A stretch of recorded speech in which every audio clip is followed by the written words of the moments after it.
It's a privilege to be here talking about this great and broad section of the Old Testament, and we've entitled it tonight, The Adventure of the Old Testament. Now, why would we say that? Because there's some unknowns among Bible readers that they come straight to the text and they start to read it and it makes sense. But then they come across a name, they come across a reference to a place, they come across an odd custom, and sometimes it just doesn't make any sense at all. Well, what we're going to talk about tonight is three major areas that I think every person who uses the Old Testament and comes, even whether you come to Genesis or you go to a devotional in the Psalms, or you dive right into the prophets, there's what I think a baseline understanding that we all need. And for some listening tonight, this is going to be like, wow, I already knew most of this, but it's to emphasize how everyone, be it a first grader in a primary class, a young collegian starting his Bible and theology degree, or a seminarian, or an active pastor, or a religious leader, would want everyone to have this base kind of knowledge. And so, welcome to the adventure of the Old Testament. Now, what we see before us is a picture from the Accordance Atlas, which is extremely vast and customizable and amazing.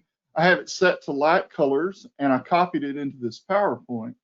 I see on the left, I see Egypt, and it's the Fertile Crescent. And every single event in the Old Testament happens somewhere on this piece of real estate. On the left, we see Egypt moving further up on the curve of the Fertile Crescent. We see Palestine, or the Levant, or Israel, and then Mesopotamia. And all three parts are called the Fertile Crescent. Now, frankly, we have to ask this question. Why are we calling it fertile? Well, in this part of the world, you don't measure the topsoil by inches like you do in North America, but rather the topsoil is measured by feet. And so if you can get water to it, it's going to grow. So whether you're talking about Egypt or the Levant or Mesopotamia, each one has its unique water source, and because of that, the inhabitants of these respective countries were able to perpetuate their agrarian economy and be very successful at it. So for what is commonly called in most religious or Christian seminaries and colleges is the background of the Old Testament. But it doesn't have to be stale, and it doesn't have to get into the weeds. We can take a nice flyover and a zoom over this information and find things that are common to us all that help to really bring the Old Testament to life. And so I have here before you the background of the Old Testament involves three major areas. Now, let me also say, because we're focused on the Old Testament, we don't want to make the mistake of not also saying most of the events in the New Testament happened on this same piece of real estate, with the exception of the journeys of Paul. I mean, he didn't play fair. He had to go take the gospel outside, to the regions beyond. But when you're talking about Jesus, a lot of the locations, or all of the locations where Jesus was either born or lived or did his ministry, and the early apostles are right there in Palestine. So for those of you who've been to Israel, you know exactly what I'm talking about, because you can't travel very far without the events or the cities and the locales interfacing between Old Testament and New Testament geography. But as our focus is on the Old Testament tonight, first we want to start with the land. And then we'll talk about a timeline, the place, not just the geography, but the place and the time we need for all these events to take place. And finally, the literature. Now, you'll notice over here on the, if you can see my arrow, in Ur of the Chaldees in southern Mesopotamia is where we find Abraham in Genesis 12. So even with this first, what might even be called a prehistory of Israel in the first book of the Old Testament, we see God, after he's made the world and called everything good and made man and woman and called man and woman very good before they tragically brought sin into the world, and with their willful transgression, to use the message of Genesis back there in Genesis 3, by the time we get to chapter 12, the writer of Genesis has zoomed in on one family. And where's he located? He's located over here in what is often referred to as the cradle of civilization, in Ur of the Chaldees. And what God says to him is, Abraham, look up into the sky. What do you see? And he says, well, I see stars. And he says, so shall your descendants be. And then he says, well, look around at all the sand. What do you see? What do you see? He said, I see lots of sand. And he says, so shall your descendants be. And what the writer of in the New Testament says, Abraham believed God and it was credited to him as righteousness. At somewhere in the Middle Bronze Age in Sumer, we see Abraham beginning to make his journey all the way to Haran and then eventually over to the Levant. So we know, I think there's a source that suggests that one of our ancient sources suggests that writing was introduced in Sumer in 3300 BC.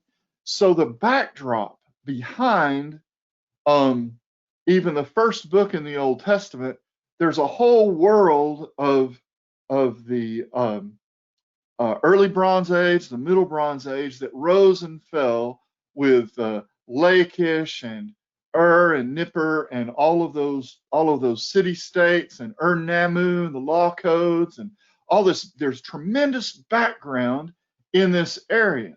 Well, at the same time, on the other side of the Fertile Crescent is the rise of Egypt, that is becomes a very stable civilization.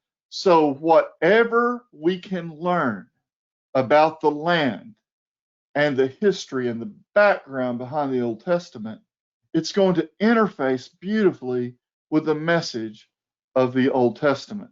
So we're going to jump in to this adventure of the Old Testament. Now, here are the three parts of the Fertile Crescent. First, we have Egypt, and then we have the Levant, and this, what is referred to as Levant in terms of the landmass. And then we have Mesopotamia. All three parts make up the Fertile Crescent. And what I like to do with my students is to help them to understand that there's a really simple way to see how each part of this is distinct, and that's with the bodies of water. You see, the Nile River is, of course, the river that floods regularly in Egypt, and the Jordan River, the Sea of Galilee, or the Lake of Chinnereth in the Old Testament, is the freshwater lake that flows south into the Dead Sea. And then you have the Yarmuk, the Jabbok, the Arnon, and the Zered that move into the Eastern Plateau. So the Levant gets rain in the north, a decent amount of rain in the north, and that feeds, as well as the melting snows from Mount Hermon at 9,000 feet in elevation up here in the north, flows into what's called the New Testament, the Sea of Galilee. Then the Jordan River flows into the Dead Sea. And then our third section is Mesopotamia. Now, Mesopotamia simply means the land between the rivers, the Tigris and the Euphrates that run north to south through the land of Mesopotamia. And all three parts make up the Fertile Crescent. And like I was talking about our students, I want to show you in accordance. I have my display open, and I've created a workspace called the Old Testament Adventure. And I've got several things here. I've got my tagged Bible, and I've got my info, and that's always good to have right before you so you can search anything. And then I have one of my favorite atlases is the Holman Bible Atlas, where a lot of the pictures that you're going to see in the PowerPoint are taken from the Holman Atlas. And it's nice that I can have these all in a tab. There's also this Atlas of Christian History and our 2D Atlas, which is from the Atlas tool within the library, if you have it in your library, and it's absolutely fantastic. If I go down here, right here under background, I see our Atlas. So the great thing about this is I can select and copy from here and put it in a PowerPoint if I want, and that's fantastic. But as I'm moving around on it, what our wonderful programmers at Accordance have done is they've hyperlinked all these spots. So, for example, if I click on Jerusalem, it opens to my Bible dictionary in Jerusalem and gives me an article about Jerusalem, and I can read about it, and it's tremendously interactive for me. And then I'm going to close that. Let me get out of that and go back and get him, so I can have that atlas open. There we go. And also lets you choose lots of colors. I prefer light colors, and it's right here before me, and I have it in my workspace. Okay. Another tab I have open is the timeline, and what you see when you zoom out in the timeline, in this timeline, I have made it so that I just see the kingdoms or the land masses of Israel, Palestine on the left, and Egypt and Mesopotamia. And right here at 2300, we have Sargon. This is that area of Mesopotamia and southern Mesopotamia that is the whole world of Ur of the Chaldees, where there was a whole civilizations that rose and fell during the backdrop of Genesis. And from the timeline, I can isolate that and see it. And then, coincident with that, I can come over and see what's happening in Israel. And there's Abraham and Sarah and Isaac and Jacob and Esau rolling through the narratives of Genesis. And here's Abraham. If I associate him together somewhere around 2200 BC, and then I can come to Egypt. And notice that Egypt has been a very stable civilization going all the way back to the 2600 or the 28th century back here with all these pharaohs, right? And then Palestine actually starts to be developed as Abraham moves in, and over here we have, let me show you back on the map. What we have is Egypt progressing as a civilization, and southern Mesopotamia progressing as a civilization, and they have to communicate with each other, so they have to go around the horn and sell their wares around this crescent. And this is how, going all the way back to antiquity, the Levant becomes this land bridge that was later, of course, to be referred to as the sacred bridge, because it's a bridge of the three continents, has this only east-west passage on the Via Maris, and becomes eventually the land of Israel. So using accordance, if I know simple things about the land, I can interface the maps with the timeline, with the Bible dictionaries, and with the actual text. So let's talk about the reason we came over here. If we're talking about Egypt, one of the things I like to do with my students is say, go to your Bible software and make sure you have a tag Bible and enter Egypt in the command bar and just hit it. And what do you get? You get 608 references to Egypt.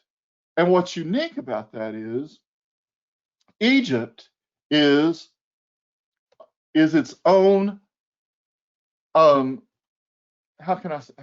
way to say it, it's the only part of the Fertile Crescent that is the land designator as well as the country or the kingdom, because it was such a stable kingdom throughout the ancient history of the Fertile Crescent, right? So that's helpful to know. And of course, because coordinates is so fast and it interfaces so well, it's a tremendous visual to say, wow, look how many times, over 600 times, Egypt interfaces with the history of Israel and the history of the Pentateuch and the prophets and the monarchy, right? So we're still rolling through. So we've got our 3 parts of the Fertile Crescent, and here's the Levant. I got this picture from the Carta Bible Atlas, and notice how in this area there's a tremendous amount of topography variance from north to south. We have a coastal plain, we have a western mountain range in the center, and the Jordan Rift system, and it ends up being a tremendous piece of geography for the people of Israel to hold, to protect them from the invading armies throughout its history. Because they could hide out in the caves, they could go into the valleys, they could have skirmishes in the wadis, and then go back up into the mountain areas. There's a tremendous amount of variety of geography in the Levant. And for example, and this is where we're talking about a varied topography, and you'll notice on this map, and I got this from the Holman Bible Atlas, way up in the north, we have high mountain ranges, and it goes all the way to the south, and it gets very deep in terms of, there becomes a very drastic difference in elevation from north to south and in the middle of what's referred to as the Jordan Rift. But I want to point your attention off to the west. You'll notice an area of plains, the plain of Akko, the plain of Sharon, the plain of Dor. This is one part of the the Levant geography, is the coastal plain on the west.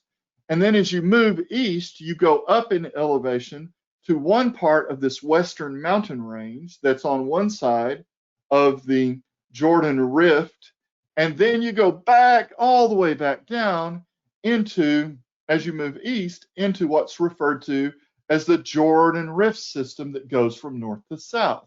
Of course, you can see how the water gathers in the Sea of Galilee, the freshwater lake, and then begins to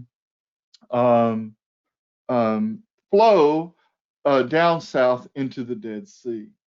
And the Bible, whether you're in Genesis, Numbers, Deuteronomy, Joshua, the prophets, the Psalms, the Bible reflects its geography in tremendous detail. Now, so far, we've only spent about 20 minutes looking at the varied parts of this geography. Think of what's possible in your small group, in your Sunday school, in your message on Sunday or Saturday, and you're sharing across a coffee table with a friend who's curious about the Bible, and you start to talk with them about the real places on earth where the events in the Old Testament took place. You know, a lot of people who don't know think that what's said out there in an unbelieving world about the Bible being just a book of fantasy or mystic tales might begin to wonder, is there more to the story? When we point out what's actually how true the Bible is actually reflecting the geography of Egypt, Palestine, the Levant, or Mesopotamia. So maybe it's just a little time as I'm paging through the maps in the back of my Bible, or maybe I'm looking deeper in an atlas or in the accordance atlas or the timeline, and I'm adding deposits to my understanding of how valuable the knowledge of the geography of the ancient Near East is. The Bible actually reflects this understanding. Let's look at another slide. As I get a little closer, I see the plain of Dor, the plain of Sharon, the Samaria area in the north, and Gilead. And this is further up north, where you get a little closer. And this is a great thing about Bible atlases, having a number of Bible atlases that you can look at different pictures in different time areas. And then, of course, you can trick out and set up the atlas in accordance to look however you want it to look. And it becomes easy for you to understand.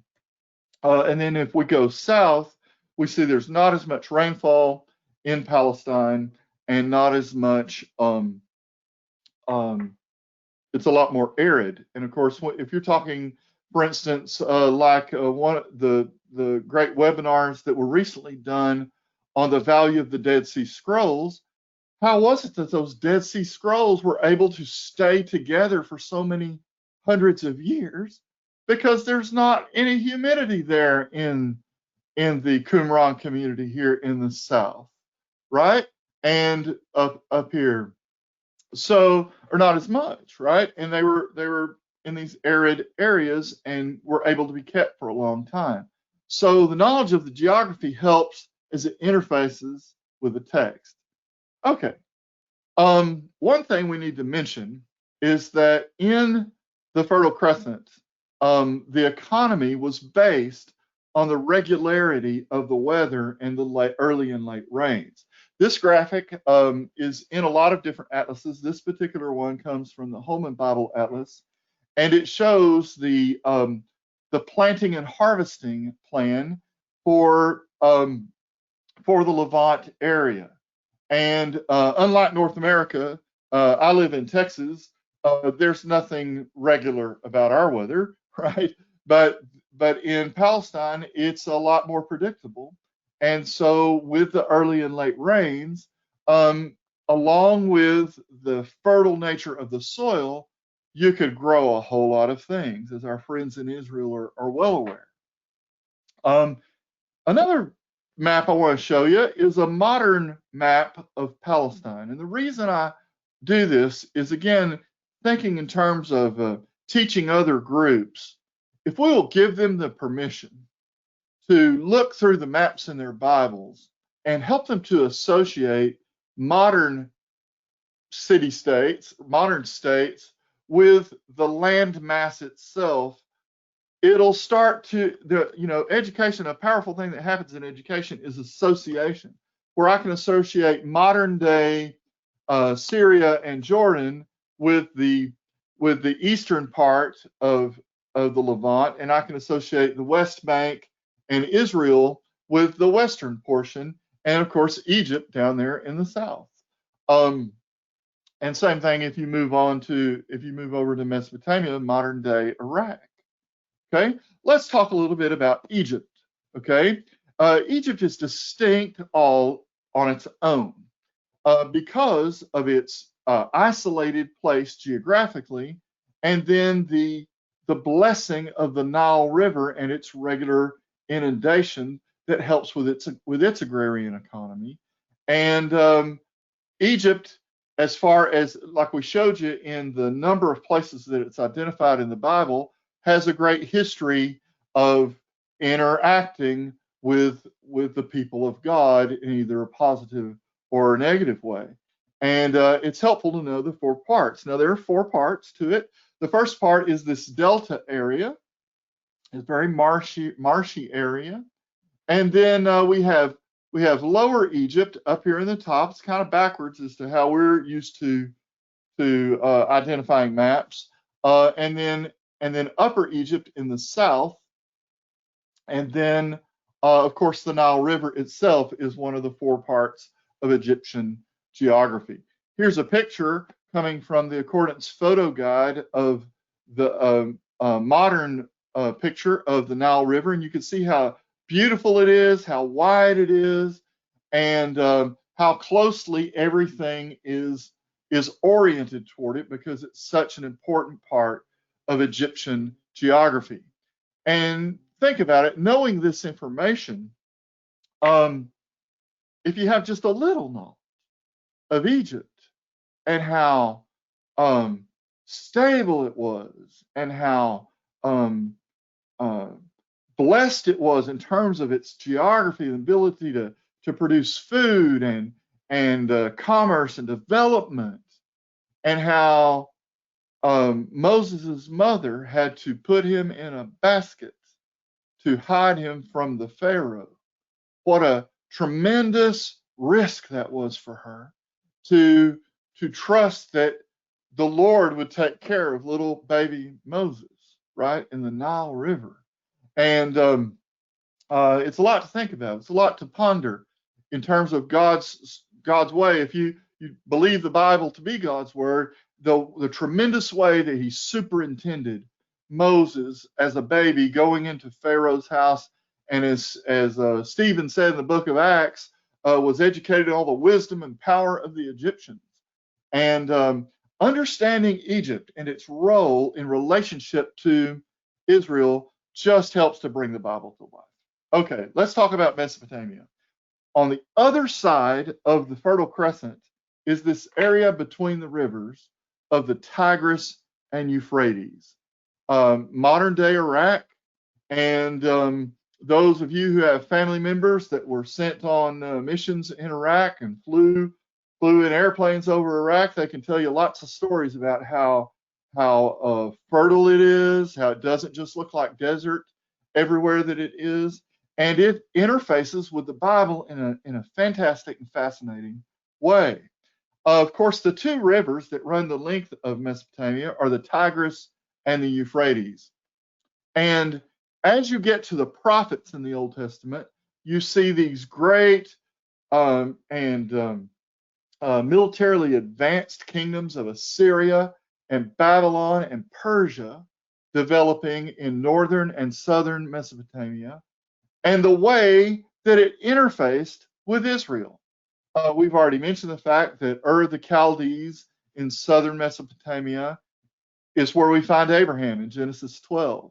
But we also see lots of interfacing of it as the writers of 1st and 2nd Kings and 1st and 2nd Chronicles tell us about the wars and the city-state battles between Assyria and Babylon and Persia begin to happen. And then, of course, the prophets, Jonah, and Jonah, as he went and took the message of repentance to the Ninevites in the capital of Assyria, or Daniel in Babylon after the exile of Judah, and then Ezra and Nehemiah as they go to rebuild the temple and to rebuild the walls, and even Esther during the Persian reign, right? So Mesopotamia is significant in understanding what rivers go where, what kingdoms go where in this part of the Fertile Crescent. Well, that's the land. Now let's talk about chronology, or frankly, the timeline of the Old Testament. Now, the question we have to ask is, what's the amount of years that it takes for all the events described in Genesis to take place? Well, basically, we need at least, whether you're conservative, moderate, or you give lots of room before Genesis for the beginnings of the earth and all that kind of thing, I'm talking about when after the fall of man in Genesis 3, how much time does it take to get from Adam and Eve to Noah and then Abraham? Because our Bibles are making very sweeping statements in the first 11 chapters. We have to have at least 4,000 years to get to Jesus, to get from Genesis to Malachi. So let's speak with a broad brush, right? And if we associate Abraham with the Middle Bronze Age, he's somewhere in 2000 to 2500. 2500 would be pushing it for Abraham, but to get through chapter 12 to chapter 50, a lot of things have to take place. And we notice the writer zooming in on one family, the family of Abraham, Isaac, and Jacob. And then Jacob's name is changed to Israel and his 12 sons. And then by the time we get to chapter 37 of Genesis, we're focused in on Joseph, right? Which and all the trials that he goes through, which explains to us how the Israelites get into Egypt. And what I'm trying to help us to understand is when we zoom out, we looked at the land, now we look at the timeline. By comparison, from Genesis to Malachi, I need 4,000 years at least for those events to take place. By comparison, in the New Testament, I only need 90, right? So my hermeneutic, or the way I approach the Bible, the background becomes a very crucial element in my interpretation of the events of the Old Testament. Cultural change has to be taken into account. Their awareness of the law. For example, Abraham's knowledge of law codes. What was Abraham's worldview when he was told to sacrifice Isaac in the book of Genesis? And that would at least be 500 years before Moses, right? And then 2,000 years by the time you get to Jesus.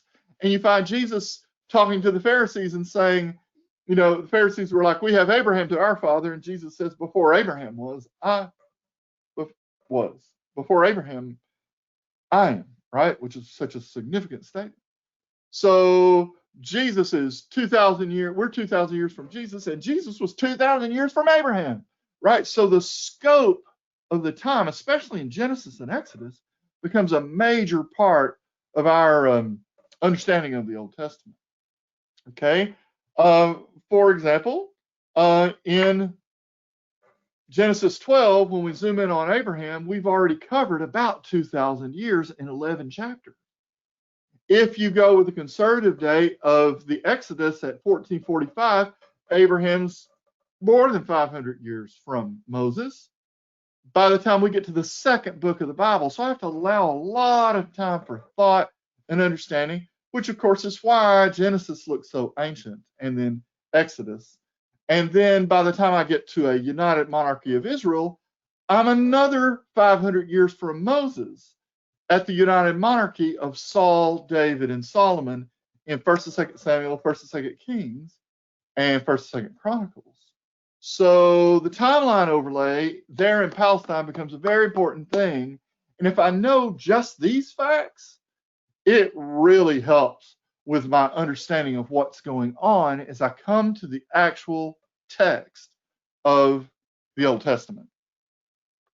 Something I want you to consider as an interface, two simple concepts as an interface of the chronology of the Old Testament: Exodus and exile.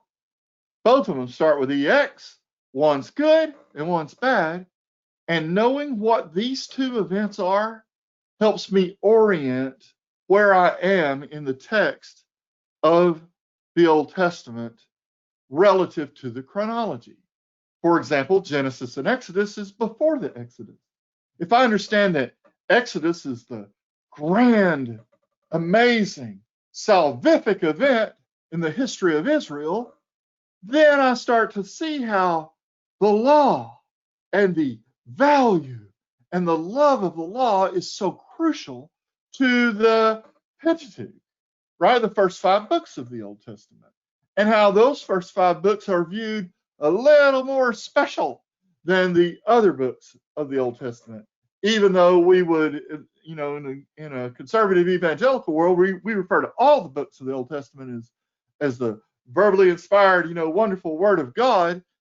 But there was a certain aura to the Pentateuch because it's the law of the Lord, the wonderful, beautiful, amazing law of the Lord that God gave to us. The Exodus is salvific. It's grand. God came and rescues his people from Egypt, right? Which is, the Bible takes a high view of the Exodus. Well, it also takes a very low, depressed view of the exile. And as I began to move forward in the Old Testament, I have to think, where is Joshua in relationship to the Exodus? Well, he's post-Exodus, but he's pre-exile. Where's David in relationship? David's right in the middle in the United Monarchy before the exile. Where's Solomon? He's before the exile. The United Monarchy is before, during, or after the exile, right? Or excuse me, all before the exile. But when I get to the prophets, they're all in relationship to the exile. So if I'm talking to a group of 5th graders and I want to teach them about how to make it through the Old Testament, I'm going to show them the Fertile Crescent. I'm going to explain to them that all the Bible, all the Old Testament happened on this piece of real estate. And then I'm going to put up these 2 events, the Exodus and exile. And if you know these 2 events, you can find your way in the Old Testament somehow. And so I offer it to you as a teaching tool and a way to associate. And of course, with the wonders of accordance, you can make these notes. You can put it in a user tool. You can copy in fact, we could go back there for a second, and I could go here and I could select all, and I can right click that, and I can copy as references, and I can go in here to Word and open up my document, and I can say, look, I want to put all my references to Egypt and put that in a user tool. And when I put it in a user tool, it becomes hyperlinked. I mean, you can just do amazing things with accordance with just a simple knowledge of the Old Testament. So the Exodus and the exile. All right, moving right along, let's talk about the literature. So now we have an understanding of the land, the Fertile Crescent, Egypt, the Levant and Palestine, and Mesopotamia. And then we put the interface of the timeline, the Exodus and the exile, on top of that. And we start to see how everything fits together when we come to the literature. Now, most of us are familiar with our canonical sections of the books of the Old Testament. The Pentateuch, the law, in the first 5 books of the Old Testament, the historical books.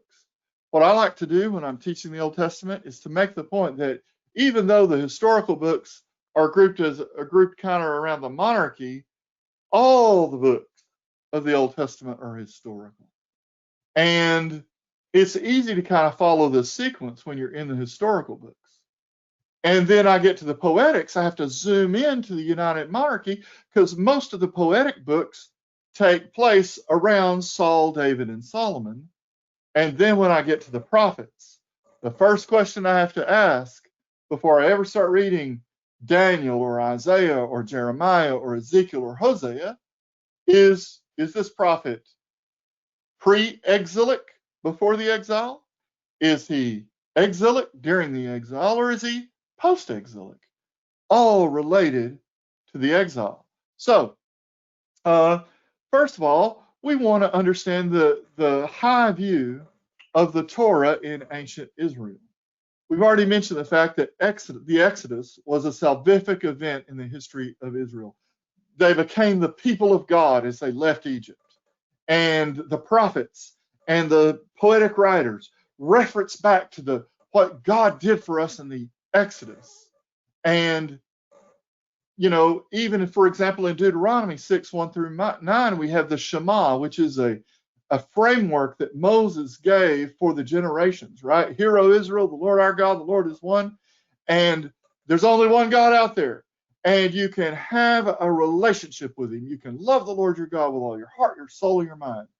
That content in verses 4 and 5 becomes the basis for what should be taught to the people of God as they moved into the land of promise. When you walk along the way, when you rise up, when you go to sleep, when you put it as frontlets on your forehead and on your wrists, the reminders of there's one God, and this God wants a relationship with us, right? And how the law was positive in the Old Testament. You know, Christians often make the mistake of looking at the law as something negative, but for the people of Israel, it was this glorious, wonderful, salvific thing, right? God gave it to us because he loved us. And we see in the Psalms, for example, that the law of the Lord is viewed as positive and grand. For example, in Psalm 119. And notice the acrostic that's in Psalm 119. Now, if we go back over to Concordance, we could type in law in this longest chapter in the Psalms, and we could see that all those references, it's you know, they preach themselves happy about the values of the law because it was a blessing from the Lord, right? And so that's one little literature piece that we can notice. And for example, like I already mentioned, for about 300 years, during the reign of Saul, David, and Solomon, we have the Psalms and Proverbs and Ecclesiastes and Song of Solomon and the poetic books. So I want to place them in I want to place that literature in the right time frame during the high history of Israel as the literature and the music flourished during the reign of David, and how valuable and then even messianic the Psalms become, right? So the poetic literature I keep in that tight area of the United Monarchy, and then we go to the wild, wild west, okay, of the prophets, okay, for the rest of the Old Testament, no matter where I am, like I already mentioned, Ezekiel, Nahum, Obadiah, Habakkuk, the first question I want to answer is, where was this prophet in relationship to the exile? The first exile of the northern kingdom of Israel in 722, or the second exile of the kingdom of Judah in 586, right after the kingdom divided on the death of Solomon? Where are these prophets?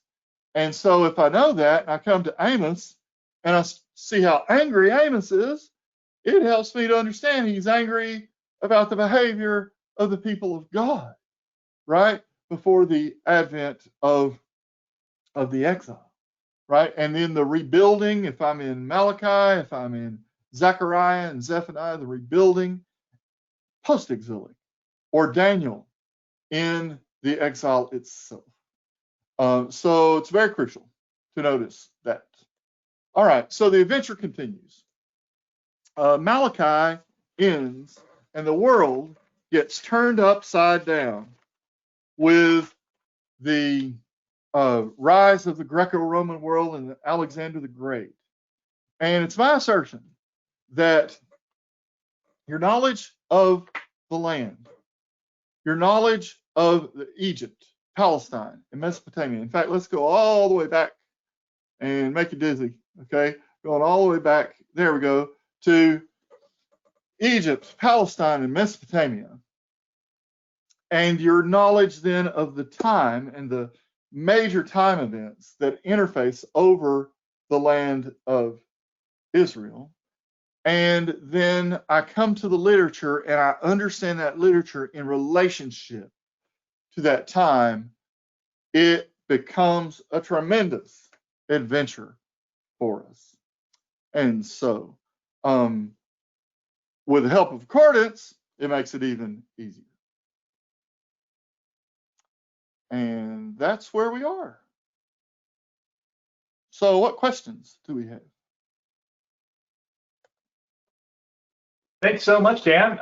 Right now, we don't have any questions that haven't been answered, but if anybody has a question, now's your chance. You can type it into that question box, and or just click on your hand button, and we'll unmute you, and you can ask a question verbally. And also, let me just point out that some people were asking for a PDF of the PowerPoint presentation, and that's been added into the handout section. So that's available for anyone that needs that too. I don't know who did that, but thank you for that.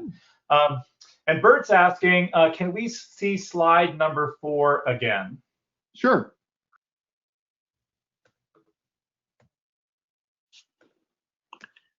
All right, there you go. All right, Bert, anything specifically you wanted to see about that? I'm not sure. Looks like that's from Carta, which is an amazing resource. Yeah, I mean, just and that was just go ahead. Go ahead, Dad. No, we're good. That was just recently added into this presentation for tonight, correct? This one? Yes. Yes. Okay. Mm-hmm. Yeah. In fact, it's not in this particular PowerPoint. So I might have to share that back at you. Okay. And David's saying, this is very informative. Thank you. There are a lot of Carta books on sale. Can you recommend some of them? You also mentioned a Carta Bible background. Yes. I just got it. It's the name of it is escaping me at the moment. Is it the Sacred Bridge or the handbook? It's the handbook. The New Century Handbook from Atlas. There we go. New Century Handbook. Yes. Absolutely amazing. And Holman Bible Atlas, also very good. Yes. Mm-hmm. Randy has his hand up, and I have unmuted his mic.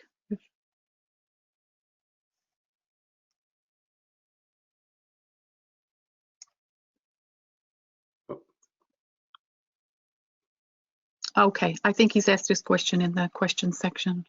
Oh, okay, good. And Terrence is asking if there were one atlas to rule them all, or just one that a student or colleague were going to buy. Which one would you recommend?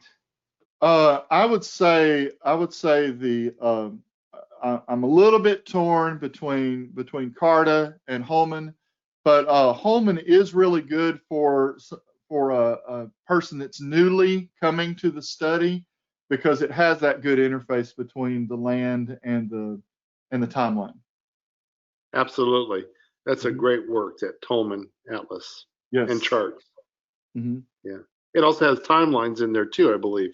Oh, it does. In fact, what's cool about it is it has a timeline that crosses every page. So wherever you are, like the I think it's there's a study Bibles that do this too, but in the Holman Bible Atlas, it shows you the timeline no matter what page you're on. Yeah. Mm-hmm. Cool. Yeah. Tom is saying Satellite Bible Atlas is also very good and part of Accordance, and that is an excellent resource. And as the name suggests, it gives sort of like a satellite perspective. Mm-hmm. Mm-hmm. David saying, I'm still confused about all the Carta books because I can't buy them all. Which would be the most beneficial? Sacred Bridge? Sacred Bridge, at least from my perspective. Sacred Bridge. The Sacred Bridge is good, and I would also say for affordability, that understanding the Bible series, it's got, I think, was it 5 or 6 titles in that set, understanding the Old Testament, the New Testament, the people of the Bible. That's a really nice set for, is it $59.90, something like that? It's a great set. Yeah, and I would just say Sacred Bridge is not cheap, but most of the really good resources in Accordance aren't really cheap. But as far as a scholarly resource, there's really nothing else like it. It really is amazing. Yeah, and the more we learn, more we add to our knowledge about it, just in incremental bits, it just helps. I will say that if for some reason you don't have the atlas or timeline in your accordance collection, to me, it's like I'd save my money first to get that, because it's so flexible, and because you can zoom in, you can copy, you can go to, like I said, it takes you straight to articles about it. It's just a wonderful tool inside Accordance. Let's see. Question: how do you search for different maps in Accordance? Okay. Let's run over here and let's. Oh wow. Okay.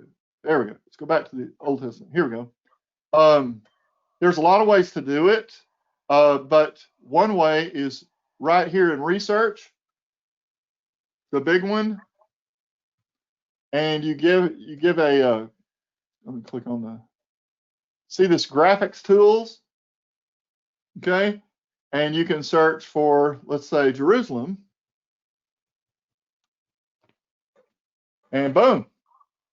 See, there's all those visuals, and it's the cool thing about the research thing is it just groups it all together for you, right? Excuse me for getting so excited. Okay, but for instance, if I click on this and then I just use the arrow over, I can cycle through and see all these beautiful pictures, right? And it didn't take me that long to do it, right? Doing it in research. To me, that's a really good way. Y'all have any other tips besides that, other than going straight to an atlas? No, that's good. In the library, you can just search for atlas, of course, and just remember that in the library you can filter your searches by different categories. Larry's asking, when we show pictures and illustrations in slides or handouts, are we supposed to source them? I think always. And one of the great things that you can do is when you copy as, there's this, Accordance has already built this in for you, copy as citation. And I think with pictures, you have to copy it as a picture and put it in, and then go back and copy it as a citation, and it puts it there for you. And so you can, you're up there preaching and you say, now in my Bible atlas, it shows this, then you're given nice cred, right? Because somebody asks the second or third question, you could say, yeah, I used the Home Bible Atlas or the Satellite Bible Atlas.